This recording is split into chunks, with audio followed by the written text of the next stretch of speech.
வணக்கம். நீங்கள் பார்த்துக் கொண்டிருப்பது தமிழ் MTVயின் இவ்வாறு செய்திகள். செய்திகளுடன் இணையும் நான் நீலாகரன். முதலில் இலங்கை செய்திகள்.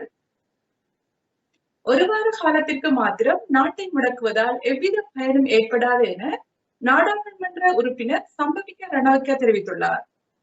எனவே குறைந்தபட்சம் 3 வாரத்திற்காவது நாட்டை முழுமையாக முடக்க வேண்டும் என அவர் அரசாங்கத்தை வலியுறுத்தியுள்ளார். கொழும்பில் நேற்று இடம்பெற்ற ஊடகவியலாளர் சந்திப்பில் வைத்து அவர் இந்த விடயத்தை குறிப்பிட்டுள்ளார்.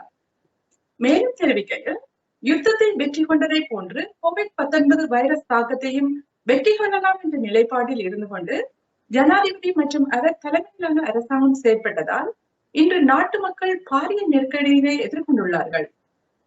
அரசாங்கத்தின் மந்தகரமான செயற்பாட்டின் காரணமாக நாட்டு மக்கள் வாழ்வா சாவா என்ற போராட்டத்துக்கு தள்ளப்பட்டுள்ளார்கள். பொதுவருட கோவிட் கொத்தணியை தொடர்ந்து வைரஸ் பரவல் தீவிரமடைந்துள்ளது. ஆகவே இனிவரும் நாட்களில் ஒரு நாளில் 180 தொடக்கம் 200 வரையிலான உடல்களை தகனம் செய்யும் தகன சாலைகளை இனி தயார்படுத்திக் கொள்ள வேண்டும் என அரசாங்கத்தின் பொறுப்பேற்ற செயற்பாட்டை விமர்சித்து நாடு எதிர்கொண்டுள்ள அச்சுறுத்தல் தன்மையினை விளக்கி பதிவேற்றம் செய்திருந்தார். பின்னர் அவர் ஆகஸ்ட் 10ஆம் தேதி கோவிட் தொற்று தீவிரமடைந்துள்ளது. ஆகவே நாட்டை 3 வாரங்களுக்கு கட்டாயம் முடக்க வேண்டும், இல்லாவிடில் 20 நாட்களுக்குள் 1200 மரணங்கள் பதிவாகும். இவற்றில் 700 மரணங்களை மனித படுகொலையாக கருத வேண்டும் என பதிவேற்றம் செய்திருந்தார். இவரது கணிப்பு இன்று உண்மையாகிவிட்டது. கோவிட் தொற்றினால் பதிவாகும் மரணங்களின் எண்ணிக்கை கடந்த ஒரு வாரத்திலிருந்து அதிகரித்துள்ளதே தவிர குறைவடையவில்லை. நாட்டை முடக்குங்கள் என்று விசேட வைத்திய நிபுணர்கள் வழங்கிய ஆலோசனைக்கு ஜனாதிபதி செவி சாய்க்கவில்லை. ஆசிய நாடுகளில் கோவிட் தொற்றினால் பதிவாகும் மரணங்களின் தரப்படுத்தலில் இலங்கை முன்னிலை வகிக்கிறது. இரண்டாவதாக மலேசியா உள்ளது. கோவிட் வைரஸ் தாக்கத்தை கட்டுப்படுத்த மலேசிய அரசாங்கம் பலவீனமடைந்துள்ளது என அந்நாட்டு மக்கள் அரசாங்கத்திற்கு எதிராக போராட்டத்தில் ஈடுபட்டுள்ளார்கள். மக்களின் சிந்தனைக்கும் கருத்துக்கும் மதிப்பளித்து அந்நாட்டு பிரதமர் பதவி விலகினார். இதுவே சிறந்த அரசு தலைவருக்கு எடுத்துக்காட்டு. இவ்வாறான கலாச்சாரத்தை எமது நாட்டில் காண முடியாது. COVID-19 வைரஸ் தொற்றாளர்களின் எண்ணிக்கை மற்றும் பதிவாகும் மரணங்களின் எண்ணிக்கை தொடர்பில் முரண்பட்ட தரப்படுத்தல் காணப்படுகின்றது. அரசாங்கம் வழங்கும் தரவிற்கும் பிரதேச சுகாதார பணிப்பாளர் வழங்கும் தரவிற்கும் இடையில் பாரிய வேறுபாடு காணப்படுகின்றது.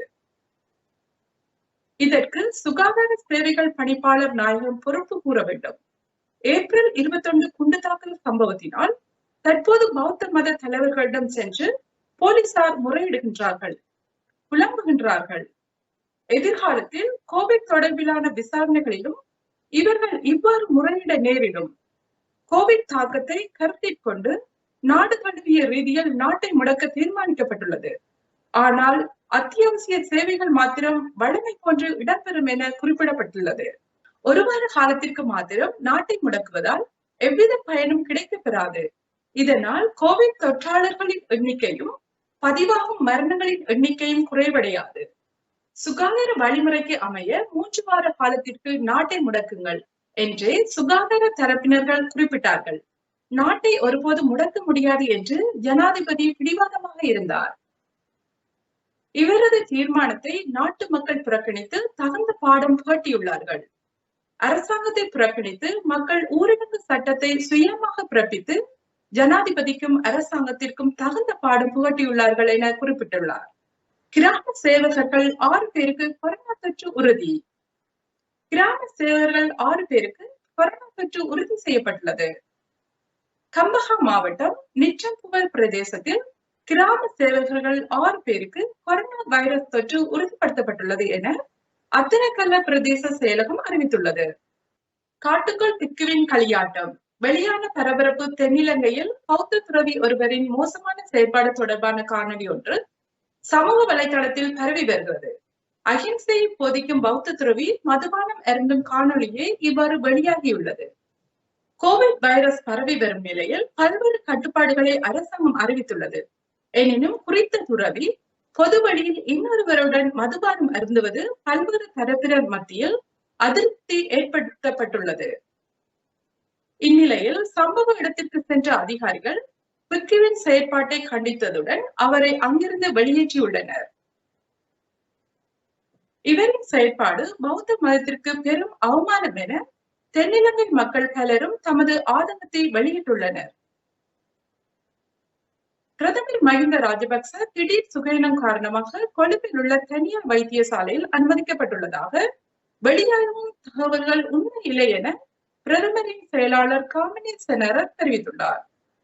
பிரதமர் இன்று காலை இடம்பெற்ற கோவிட் ஒழிப்பு ஜனாதிபதி செயலணி கூட்டத்தில் கலந்து கொண்டதுடன் பகல் உணவும் உட்கொண்டதாக காமினி செனர கூறினார்.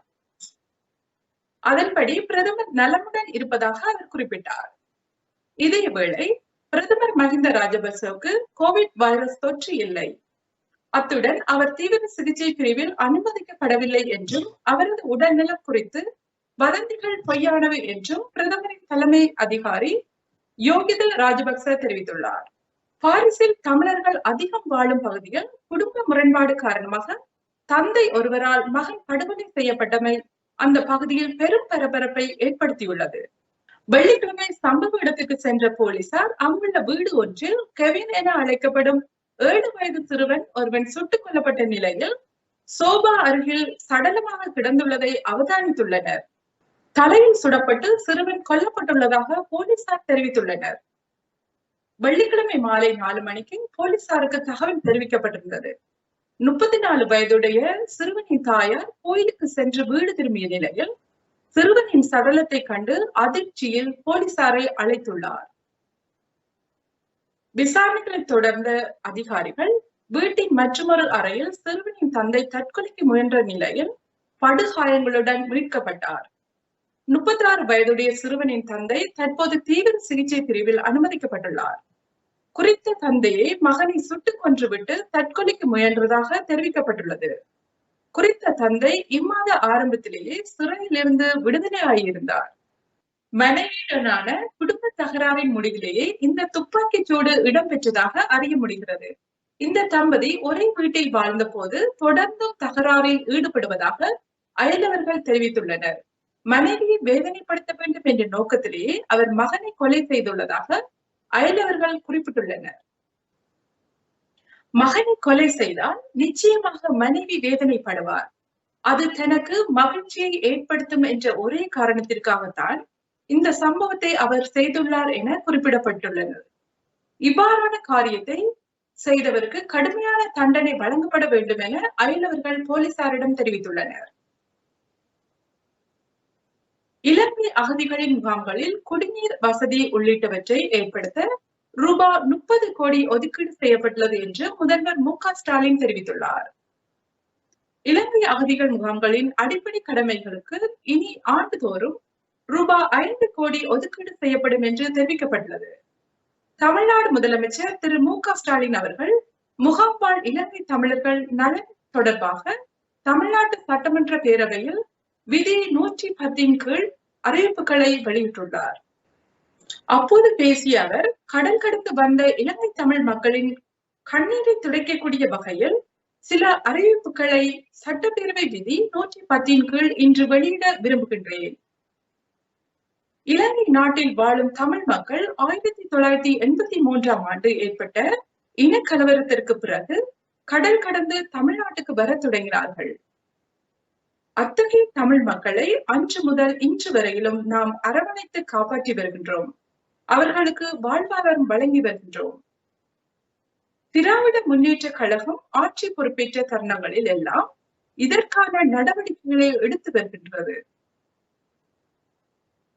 இலங்கை தமிழர்களின் நலனில் எப்போதும் அக்கறை கொண்ட முத்தமிழ் அறிஞர் கலைஞர் அவர்களுடைய ஆட்சியிலேயே கடந்த 1997 இருந்து 1998ஆம் ஆண்டில் முகாம் வாழ் இலங்கை தமிழர்களுக்கு 2 கோடியே 6 லட்சம் ரூபாய் மதிப்பீட்டில் 3594 புதிய வீடுகள் தலா 5750 ரூபாய் செலவில் கொடுக்கப்பட்டன. மேலும் இதர கட்டமைப்பு வசதிகளை சீரமைப்பதற்கு 2 கோடியே 66 லட்சம் ரூபாய் செலவிடப்பட்டது.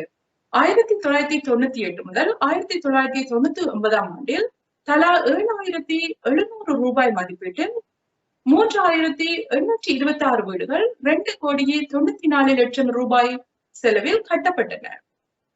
கடந்த 2/11/2009 அன்று இலங்கை அகதிகள் முகாமில் உள்ள அடிப்படை தேவைகள் குறித்த ஒரு ஆய்வுக்கூடத்தை முதலமைச்சராக இருந்த முத்தமிழ் அறிஞர் கலைஞர் அவர்கள் நடாத்தினார்கள். GBU 43 மாசிவ் ஆர்டினன்ஸ் ஏர் பிளாஸ்ட் மோப் என்ற குறியீட்டு பெயரில் அழைக்கப்படுகின்ற மோப் என்பது சுமார் 20,000 ராத்தல் வெடிப்பொருட்கள் நிரப்பப்பட்ட ஒரு குண்டு.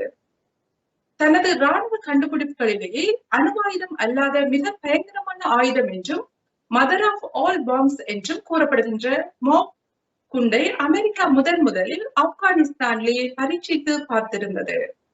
தொடர்வது விளையாட்டுச் செய்திகள்.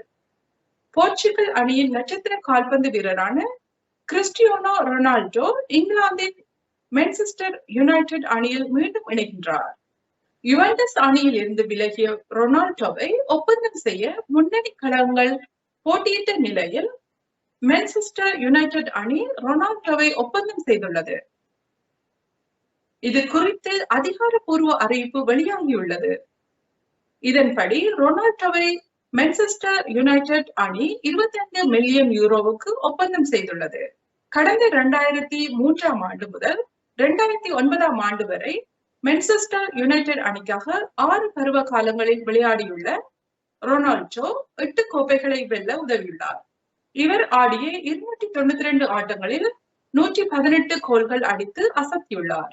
போர்ச்சுகல் நாட்டை சேர்ந்த ரொனால்டோ 2010 ஆண்டு உலக கால்பந்து விளையாட்டில் களமிறங்கினார். இதுவரையில் ரியல் மெட்ரிட் அணிக்காகவும் யுவென்டஸ் அணிக்காகவும் ஆடியுள்ள ரொனால்டோ 2016 யூரோ கால்பந்து தொடரில் தலைவராக இருந்து போர்ச்சுகல் அணி கோப்பையை வெல்ல உதவினார்.